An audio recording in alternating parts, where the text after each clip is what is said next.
বিএনপির অবস্থা যদি কখনো হাসিনার মতো হয় তার জন্য দায়ী থাকবে এই নীলুফার চৌধুরী মনির মতো কিছু নেত্রী বা এদের মতো কিছু নেতা।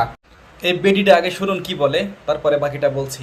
গণভোটের আইনি কোনো ভিত্তি নাই এই মুহূর্তে বাংলাদেশে। এই মুহূর্তে আপনার গণভোট আপনার সংবিধানে নাই যে আর গণভোট এইভাবে হতে পারে। শুনলেন তো কি বললো? আমি কখনো কারো তেলবাজি করতে পারবো না, যেটা সত্যি কথা সেটা আমি বলেই দেবো ইনশাল্লাহ। কাজের কথায় আসি। নীলুফার চৌধুরী মনি, আপনাকে বলি, আপনি শোনেন, 5 আগস্ট আন্দোলন কি কোনো সংবিধান মেনে হয়েছিল? বাংলাদেশের কনস্টিটিউশন মেনে কি হয়েছিল? হাসিনা যে চলে গেছিল কেউ কি জানতো এটা কি কোন সংবিধান মেনে হাসিনা চলে গেছিল? আন্দোলন তো কোনো সংবিধান মেনে হয় না।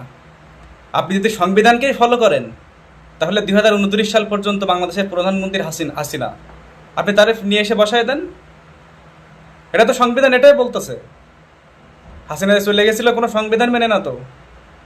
আপনার ক্ষমতায় আপনারা বসছেন সেটা আপনারা মানতে পারছেন, কিন্তু গণভোট আপনারা মানতে পারবেন না।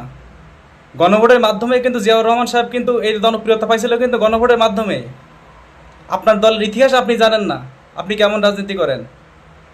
আরেকটা কথা শুনে রাখেন, যদি কখনো বিএনপির অবস্থা হাসিনার মতো হয় তাহলে তার জন্য দায়ী থাকবে এই নীলুফার চৌধুরী মনির মতো নেত্রী বা কিছু নেতা।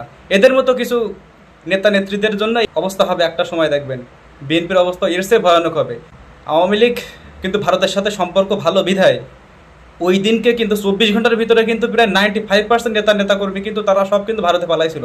কিন্তু ভারত কিন্তু আপনাদের জায়গা দেবে না, কারণ বিএনপির কিন্তু ভারত পছন্দ করে না।